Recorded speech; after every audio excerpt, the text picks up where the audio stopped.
नमस्कार। 2 बजे दोपहर 5 बड़ी खबर में आपका बहुत स्वागत है। मैं हूं आपके साथ ऋषभ राय। इसमें आपको हम पहली बड़ी खबर दिखाएंगे सुप्रीम कोर्ट से जुड़ी हुई, जहां जेल में जाति आधारित भेदभाव सामने मामले में सुप्रीम कोर्ट ने फैसला सुनाया है।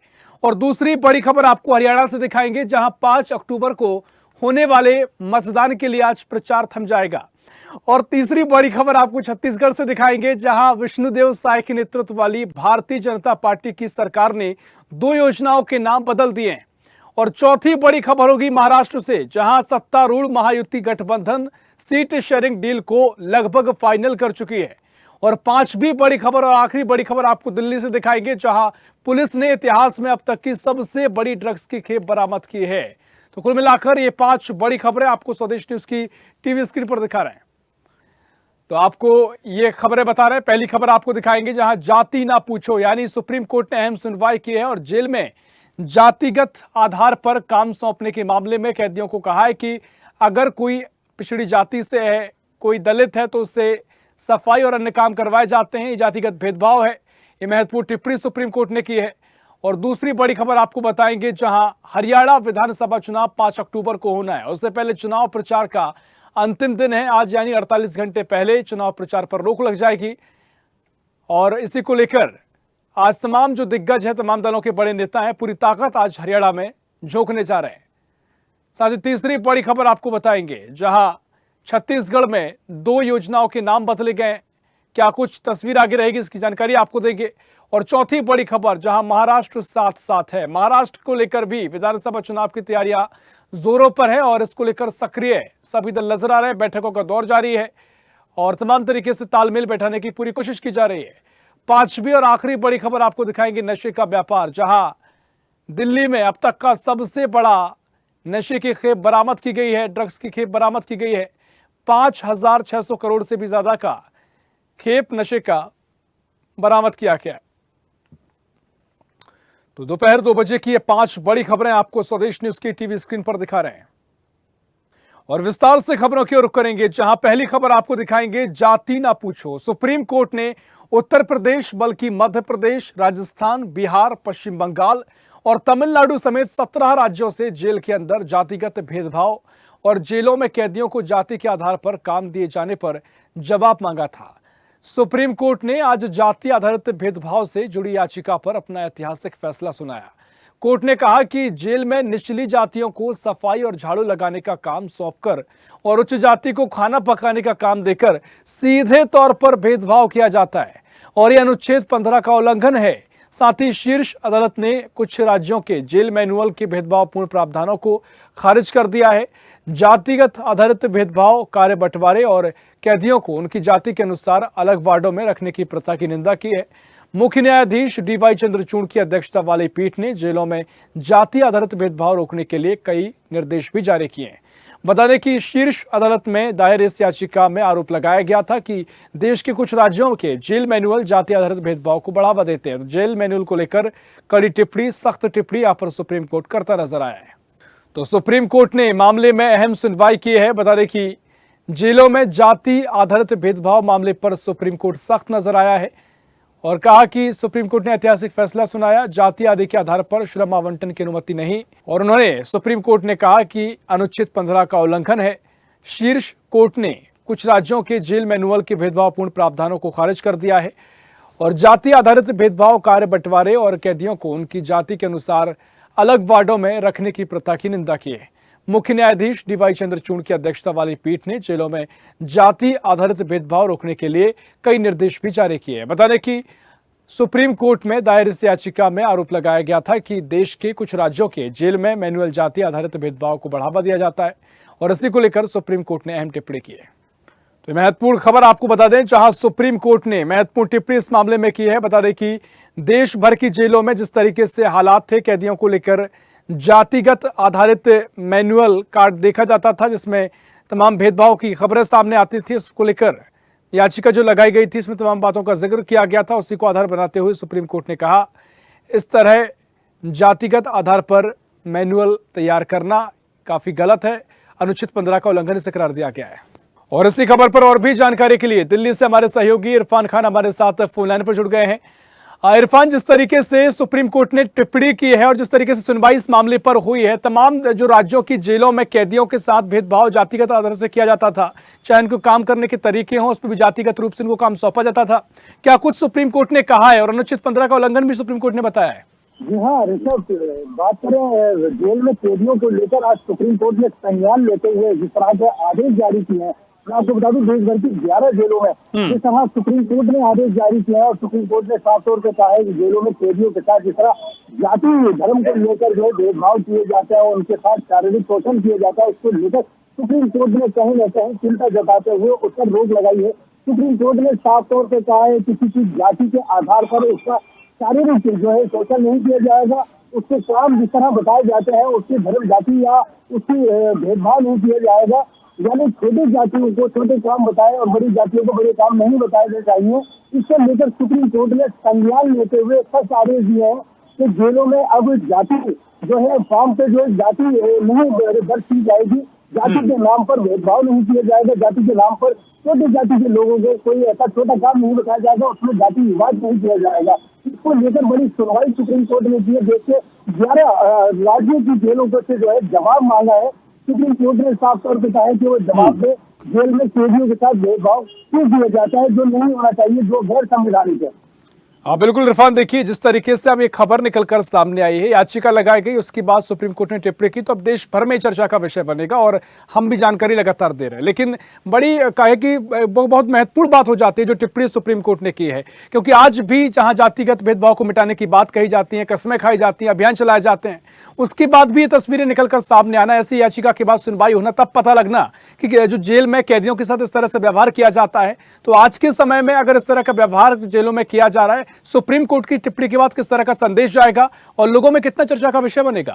इरफान जी हाँ ऋषभ, जिस तरह का सुप्रीम कोर्ट ने आज निर्णय लिया है, जो फैसला सुनाया है, उसको लेकर कहीं ना कहीं अब लगता है कि जेलों में जिस तरह से जाति विवाद किया जाता है, छोटी जाति बड़ी जाति में अंतर संभाला जाता है, उसको लेकर जिस तरह शारीरिक जो काम बताए जाते हैं, उसको ऊपर कहीं ना कहीं प्रतिबंध लगता नजर आएगा। जेलों में जिस तरह से शोषण किए जाते हैं, जाति विवाद जिस तरह किया जाता है, उससे कहीं ना कहीं रोक लगती नजर आएगी।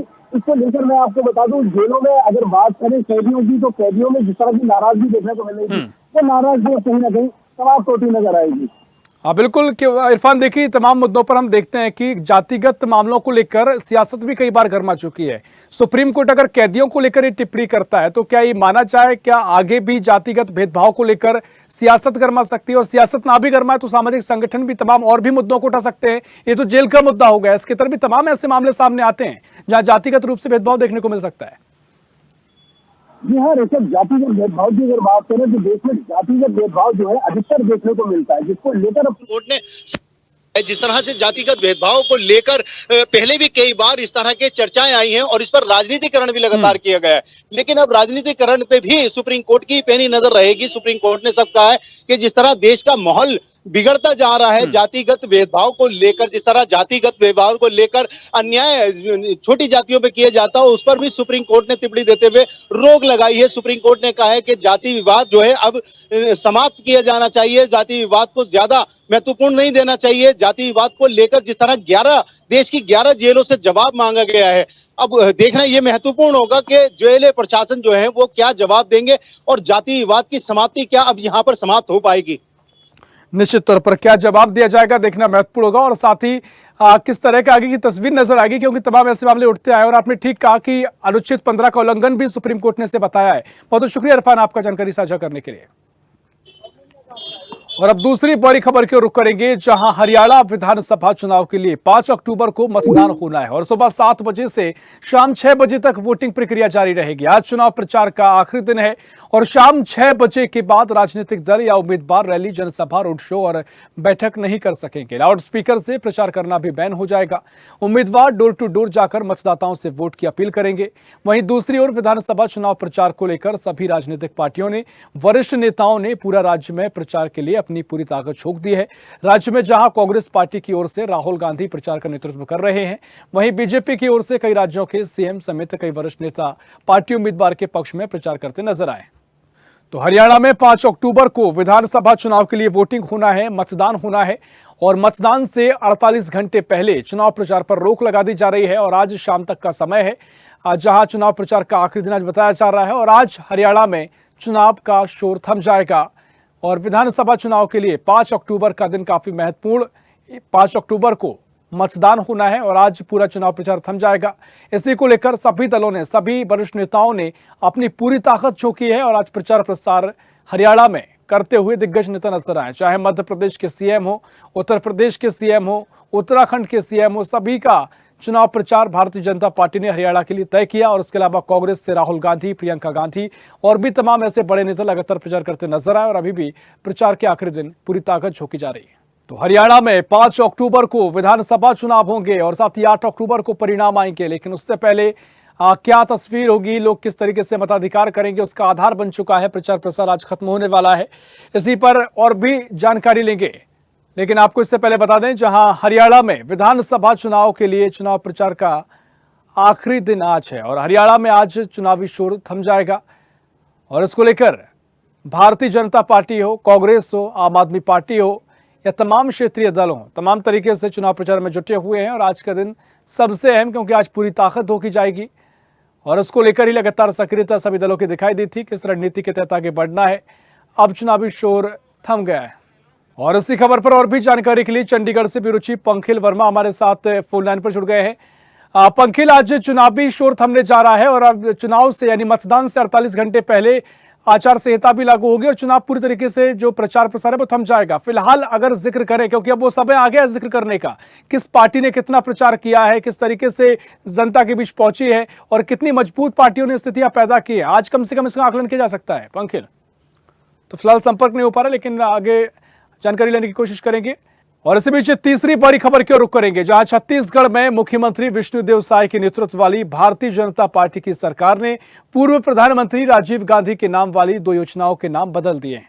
आपको ये बड़ी अपडेट हम दे रहे हैं, जहां छत्तीसगढ़ की साय सरकार ने 2 योजनाओं के नाम बदले हैं और संयोग की बात यह है कि पूर्व प्रधानमंत्री राजीव गांधी के नाम पर इन योजनाओं के नाम थे, जो कि कांग्रेस के बड़े नेताओं में शुमार हैं और उनके नाम पर अगर योजनाएं थी, उनके नाम बदले गए हैं।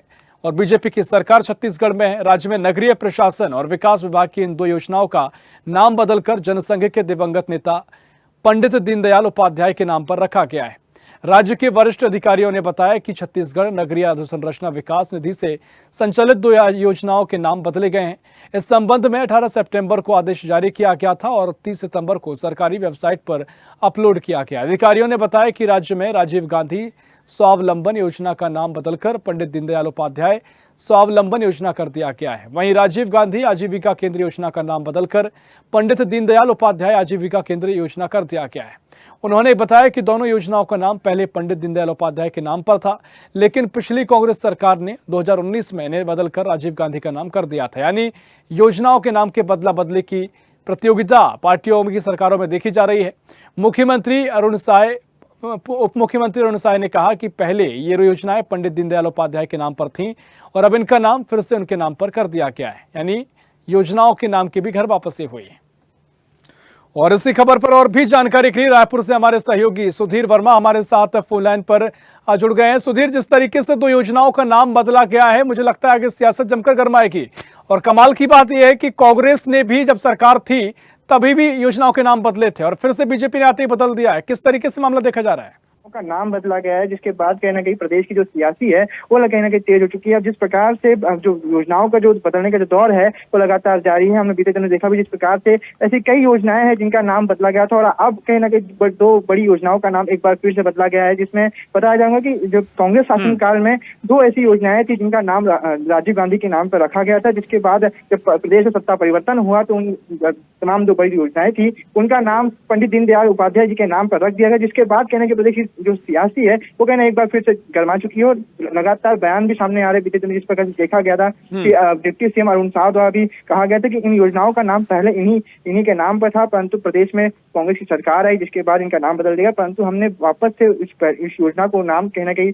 वापस देने का काम किया और जो पुराना नाम था वही नाम हमने दिया। तो वहीं कांग्रेस का भी ये आरोप कहने का लगाया जा रहा है कि योजनाओं को केवल और केवल बदला जा रहा है, नया कुछ भी नहीं है। परंतु जिस प्रकार से अब मान सकते हैं कि प्रदेश में जब से सत्ता परिवर्तन हुआ है तो लगातार जो योजनाओं को बदलने का जो कार्य है वो किया जा रहा है। सवाल ये भी विपक्ष निश्चित तौर पर सुधीर, देखिए कांग्रेस सवाल जरूर खड़ी करेगी, लेकिन कांग्रेस पर भी सवाल खड़े होंगे कि आपने भी तो बड़ा काम किया था। लेकिन जो कोई भी दल की सरकार हो, लेकिन सबसे बड़ा सवाल यही कि जनता का नाम बदलने से भला नहीं होता है, काम से भला होगा। देखना महत्वपूर्ण होगा कितनी सियासत गरमाएगी। बहुत शुक्रिया सुधीर आपका जानकारी साझा करने के लिए।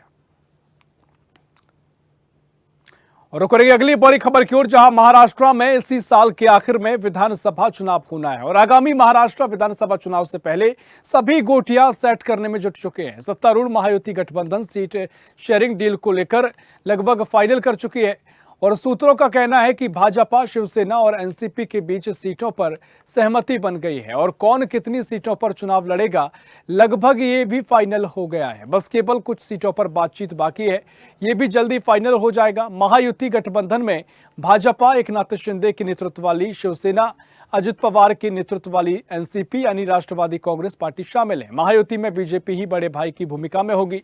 भाजपा सबसे ज्यादा सीटों पर चुनाव लड़ेगी, उसके बाद शिवसेना, एनसीपी का नंबर होगा। सूत्रों ने बताया कि बीजेपी 150 से 155 सीटों पर, शिवसेना 90 से 95 सीटों पर, एनसीपी 40 से 45 सीटों पर चुनाव लड़ सकती है। सीट शेयरिंग फॉर्मूले को अंतिम रूप देने के लिए गठबंधन के नेताओं के बीच कई दौर की बैठकें हो चुकी हैं। और इसी खबर पर और भी जानकारी के लिए मुंबई से ब्यूरो चीफ संदीप रणपिसे हमारे साथ फोन लाइन पर जुड़ गए हैं। संदीप, लगातार विधानसभा चुनाव को लेकर सभी दल सक्रिय हैं और महायुति ने जिस तरीके से रणनीति बनाई है और लगभग कयास लगाए जा रहे हैं कि जो बंटवारा सीट शेयरिंग का फॉर्मूला है वो पूरा तैयार हो चुका है। क्या ये फॉर्मूला होगा? क्या कयासों का बाजार गर्म है और कितनी संभावना यही आगे फॉर्मूला दिखाई देगा? जी बिल्कुल, महाराष्ट्र में अभी ये साल के आखिर में ही चुनाव होने वाले हैं विधानसभा में और इसी देखता था कि महायुति में जो भाजपा बड़े भाई की भूमिका जो है वो निभा रही है। कई तरीके से दिन ब दिन हर दिन एक बैठक ली जाती है जो कि वो सीटों को लेकर, और महायुति में जो है भाजपा के साथ जो अजित पवार की राष्ट्रवादी है एनसीपी और शिवसेना एकनाथ शिंदे की है, और इसी को चलते जो है महाराष्ट्र में जो है बीजेपी जो है 150 से 155 सीटें जो है वो खड़ी कर रही है और बीजेपी को निश्चित तौर पर देखिए, देखना वाकई में महत्वपूर्ण होगा किस तरह की तस्वीर आगे रहेगी। फिलहाल तो शुक्रिया संदीप आपका जानकारी साझा करने के लिए। और अब रुक करेंगे पांचवी और आखिरी बड़ी खबर की ओर, जहां 5,600 करोड़ के ड्रग्स केस में बड़ा खुलासा हुआ। एक बार फिर सुन लीजिए, 5,600 करोड़ रुपए के ड्रग्स केस में बड़ा खुलासा हुआ है।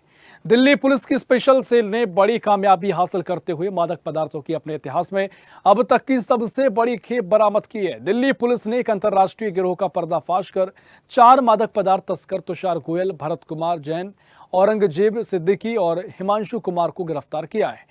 बीजेपी ने इस मामले में कांग्रेस पर बड़ा आरोप लगाया है। बीजेपी का कहना है कि तुषार दिल्ली प्रदेश कांग्रेस में आरटीआई सेल का हेड रहा है।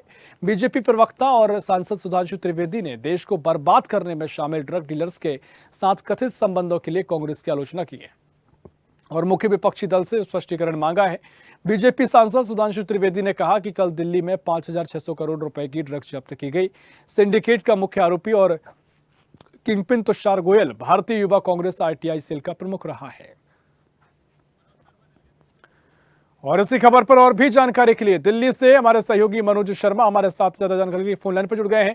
मनोज, 5,600 करोड़ की जो ड्रग्स की बरामदगी की गई है, कई खुलासे इसमें किए गए हैं और भारतीय जनता पार्टी भी कांग्रेस के व्यक्ति के संबंधित होने पर हमलावर हो गई है। क्या कुछ स्थिति नजर आ रही है और कितना बड़ा खुलासा है अभी तक का माना जा रहा है? जी बिल्कुल, ये जो 5,600 करोड़ रुपए की जो ड्रग्स दिल्ली में स्पेशल सेल दिल्ली पुलिस ने बरामद की है, ये अपने आप में बहुत बड़ी खबर है। और कांग्रेस के जमाने में 2006 से लेकर 13 तक इतनी बड़ी खेप पकड़ी गई थी और ये एक बार की जो है 5,600 करोड़ की जो ड्रग्स है वो बरामद की गई है। तो अपने आप में बहुत बड़ी ये है। और जो 4 लोग इसमें गिरफ्तार हुए हैं, जिसमें आप जिसकी बात आप कर रहे हैं तुषार गोयल जो है वो कांग्रेस का आईटी सेल का हेड रहा है दिल्ली का। लेकिन बात यहाँ है कि कांग्रेस और बीजेपी की जो एक दूसरे के आमने सामने होने का है कि तुषार को लेके कि तुषार कांग्रेस का लिंक है और हो सकता है कि चुनाव में इस पैसे का यूज होता हो या कांग्रेस के नेता इस पैसे को कहीं यूज करते हो। तो एक अपने आप में बहुत बड़ा आरोप बीजेपी जो है कांग्रेस के ऊपर लगा रही है।